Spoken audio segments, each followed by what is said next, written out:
Welcome back to Echoes of Isan, everybody. Ah. Today, we're going on a journey. Mm-hmm. We're going to explore the world of the soul, Okay. as understood by Imam al-Ghazali, Yeah, one of Islam's most celebrated thinkers. one of Islam's most celebrated thinkers. Yeah, a truly remarkable figure. Yeah. Al-Ghazali wasn't just a scholar. Right. He was a spiritual pioneer, Mm-hmm. navigated Right. theology, law, philosophy, Sufism. Yeah. I mean, his impact on Islamic thought Absolutely. is undeniable. Yeah. And his work continues to inspire and challenge us Absolutely. centuries later. And to guide us on this deep dive, Okay. we have 4 of his most profound works. All right. The Remembrance of Death and the Afterlife, Mm-hmm. The Marvels of the Heart Right. on Disciplining the Self, Yeah. and The Incoherence of the Philosophers. Okay. Wow. In these texts, al-Ghazali lays out a roadmap Okay. for understanding the soul, its purpose, and its ultimate potential. That's right. He believed that by truly grasping the nature of our souls, we Mm-hmm. can unlock the secrets to a more meaningful and fulfilling life. He was a firm believer that Yeah. understanding the soul is the key Mm-hmm. to navigating the complexities of life, Right. to overcoming our internal struggles, Yeah. and ultimately to attaining spiritual fulfillment. It's a big task. It is. I'm intrigued already. Yeah. So where do we even begin Right. with a concept as vast as the soul? Yeah. I mean, what is the soul, according to al-Ghazali? Well, al-Ghazali draws a very clear distinction That's between the soul and the body. Mm-hmm. Think of it this way. Okay. Your physical body, Okay. the one you see in the mirror, Mm-hmm. is like a temporary garment. Okay. It's subject to the laws of nature, to growth, Right. decay, and ultimately death. Okay. That makes sense. Yeah, We all know our bodies are temporary vessels. exactly. Right. But the soul, Yeah. Al-Ghazali describes it as our true immortal essence. Oh, wow. It's the part of us that transcends the physical realm, the part that connects us to something greater than ourselves. So it's this eternal part of us Right. that lives on even after our physical bodies die. That's right. Al-Ghazali actually contrasts this in the remembrance of death and the afterlife, right? Yes, that's one of the central themes in that work. Mm-hmm. He invites us to contemplate the fleeting nature Right. of our worldly existence Mm-hmm. and to focus on the soul's eternal journey. Great. This understanding, he believed, should fundamentally change how we live our lives. That's profound. It is. If our true nature is found in our souls, Right? and our souls are eternal, Mm-hmm. then our priorities in this life should reflect that. Uh-huh. It's almost as if al-Ghazali's urging us to live with eternity in mind, wouldn't you say? Absolutely. Yeah. Knowing that a part of us transcends the physical realm Yeah. can completely reframe our understanding of Mhm. success, Right. purpose, and even happiness. Absolutely. Yeah. Now, al-Ghazali didn't stop at just defining the soul. No, he did. He really delved into the specifics of how it operates. He did. And he does this in a fascinating way. Mm-hmm. In The Marvels of the Heart, right? Yes, he does. Yeah. And one of the key concepts he introduces Okay. is the idea that the soul enters the heart. Okay. Now, this might seem a bit abstract at first, Yeah. but Al-Ghazali actually uses the heart as a powerful metaphor Okay. for the soul's central role in our lives. So when he says the soul enters the heart, Right. it's more symbolic, right? Precise. It's not a literal physical entry. It's a symbolic representation Okay. of the heart being the seat of our emotions, Hmm. our intentions, Hmm. and our connection to the divine. In The Marvels of the Heart, Yes. al-Ghazali describes the heart Mm-hmm. as possessing 2 doors. That's right. One of these doors opens to the material world through our senses. That's how we experience the physical world around us. Right. Your senses of sight, hearing, touch, taste, and smell. Yeah. That all gets processed through this door, so to speak. So to speak. Yeah. Right. But the soul also has another door. One that opens to the spiritual realm, to the world beyond our physical senses. Okay. This door is the gateway to divine inspiration, Right. to mystical revelation, to a deeper understanding of reality. So we're actually dealing with 2 ways Yeah. of understanding the world. Mm-hmm. One is through our physical senses, That's right. and the other is through this more subtle spiritual perception. That's a great way to put it. Yeah. And Al-Ghazali believed that both of these avenues of knowledge Mm-hmm. are crucial for a balanced and fulfilling life. Okay. We need both intellectual understanding Right. and a heartfelt connection Yeah. with the divine. That makes a lot of sense. It does. It's like having a map and a compass. Mm-hmm. The map gives you the details of the terrain, Right. but the compass guides you in the right direction, Uh-huh. tells you which way to go. And what's really fascinating is that Al-Ghazali didn't just stop there. Yeah. He goes on to explore Right. various faculties of the soul, Mm-hmm. describing them as internal armies. Internal armies. Yes. Okay. Constantly at work within us. That's quite a vivid image. It is. Imagine these faculties like Yeah. memory, thought, Okay. recollection, and imagination Right. as forces within your soul, Mhm. each with its own function and power. Okay. They are constantly active, Right. processing information, Hmm. shaping our thoughts, Yeah. and influencing our actions.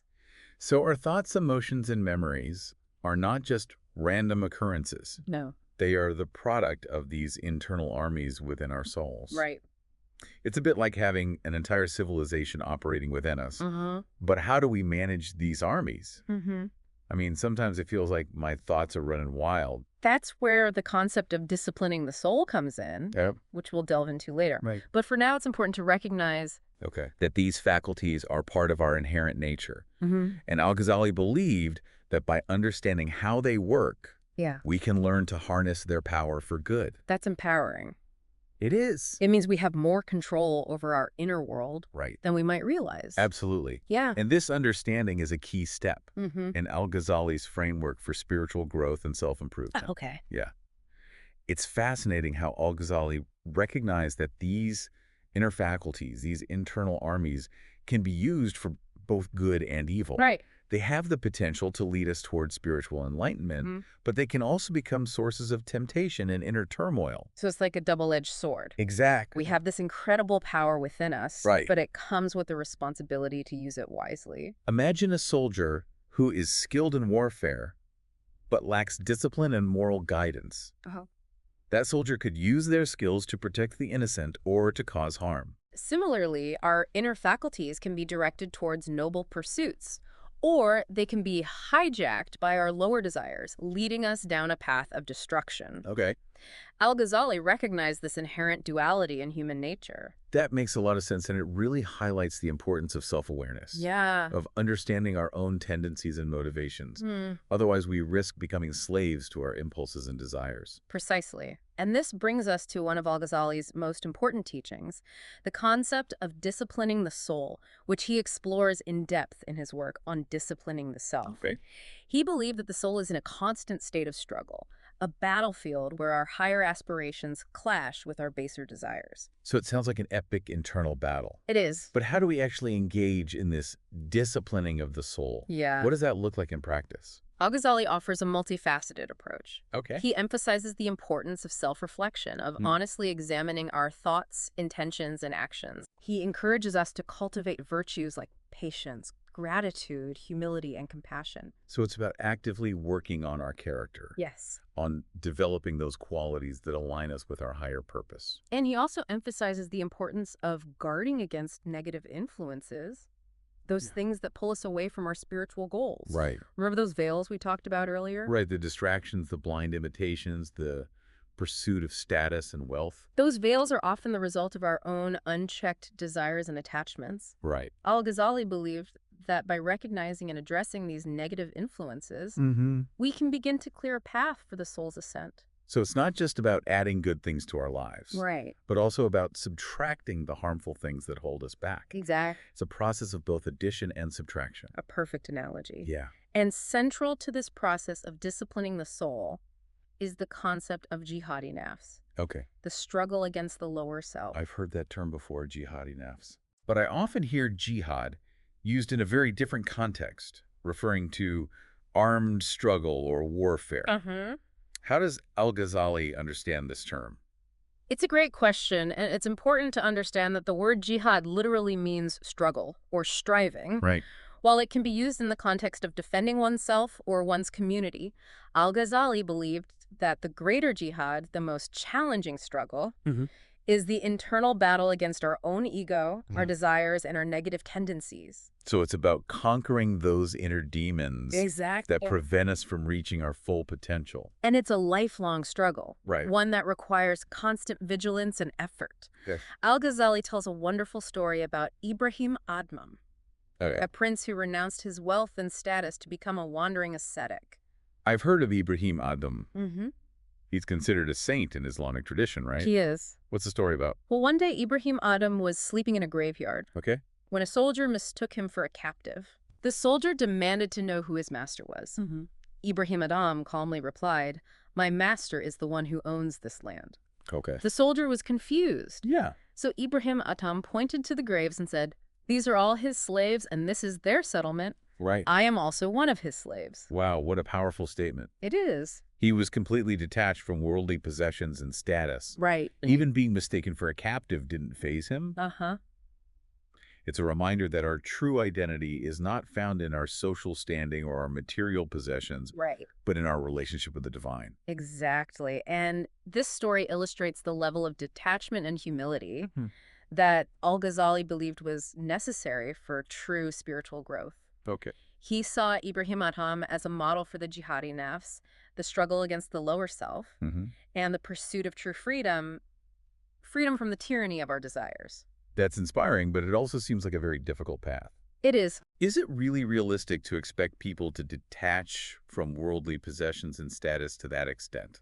Al-Ghazali recognized that complete renunciation like that of Ibrahim Adham is not for everyone, Right. but he believed that we can all strive to cultivate a sense of detachment from the fleeting things of this world. Okay. It's about shifting our priorities, recognizing that true wealth and happiness are found in our connection with God, not in the accumulation of material possessions. So it's about finding a balance, Yes. right? Yeah. We don't need to become ascetics living in graveyards, Right.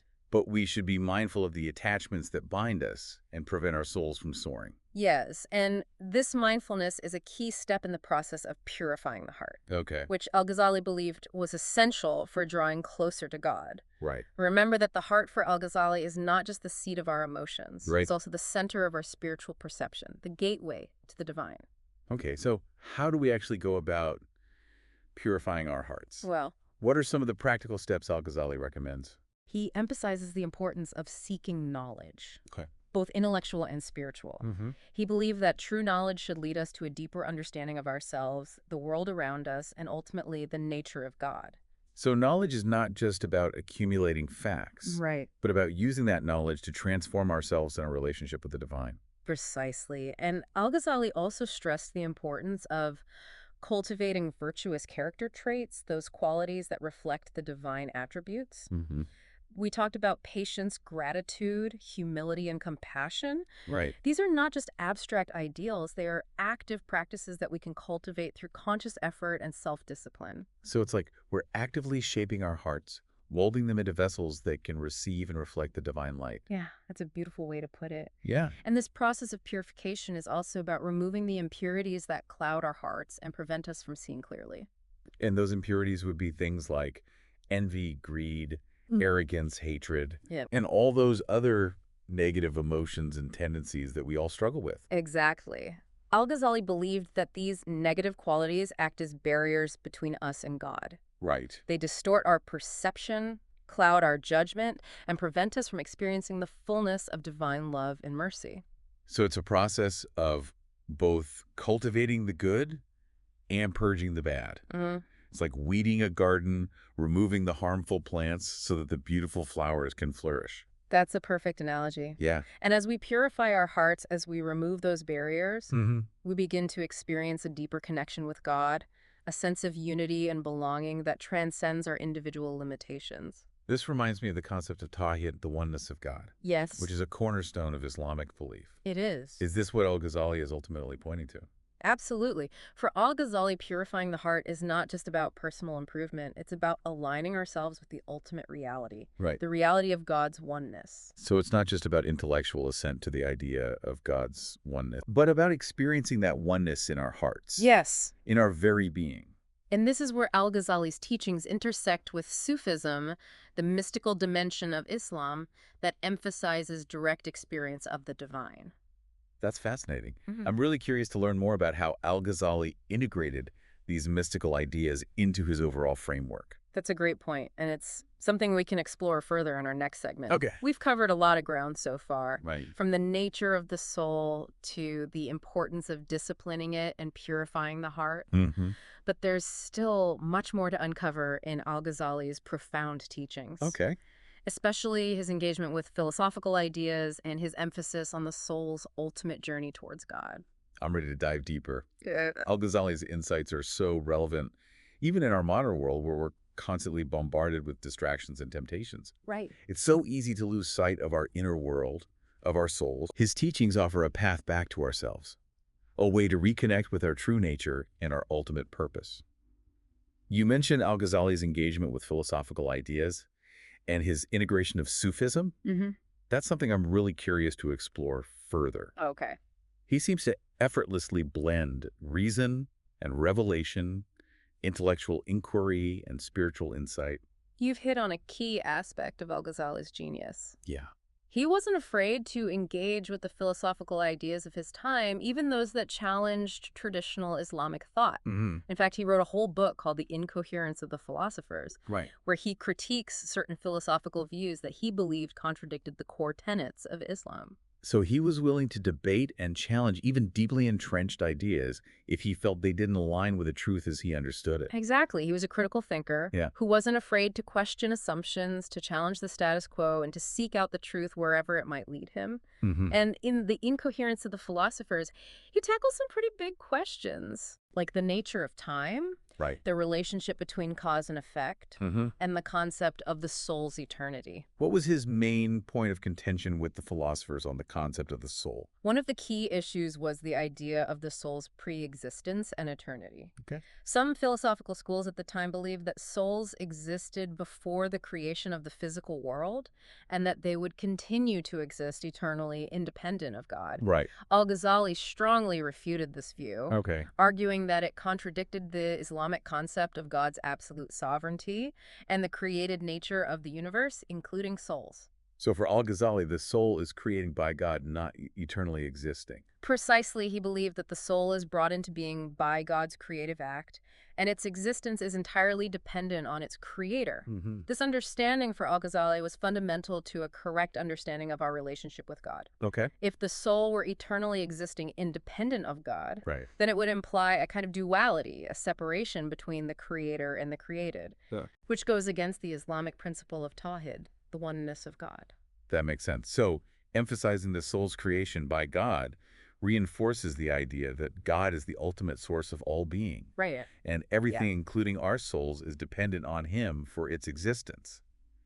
It highlights the interconnectedness of all things, wouldn't you say? You've got it. And this interconnectedness is a recurring theme in Al-Ghazali's thought. Hmm. He saw the soul as a microcosm of the universe, reflecting the divine attributes in its very essence. That's a beautiful image. So in a way, we carry a piece of the divine within us. Exactly. And Al-Ghazali believed that by purifying our hearts, by cultivating virtues, Right. and by striving for knowledge of God, we can polish this mirror of the soul, allowing the divine light to shine through more brightly. Sounds like a journey of returning to our source, of rediscovering that lost connection with the divine that's buried deep within us. A beautiful way to put it. And this journey for Al-Ghazali is ultimately a journey of love. Okay. He believed that the soul is inherently drawn to God, its creator and sustainer. And that this love is the driving force behind all spiritual longing and aspiration. That's so powerful. So it's not just about following rules or performing rituals. It's about cultivating a deep, heartfelt connection with God based on love and longing. Exactly. And this is where Sufism comes in, right? Yes, Al-Ghazali integrated Sufi concepts and practices into his theological and philosophical framework. Okay. He saw Sufism as a path of purification and self-transformation, Mm-hmm. a way to experience the divine directly and to achieve union with God. Union with God, that sounds like a lofty goal.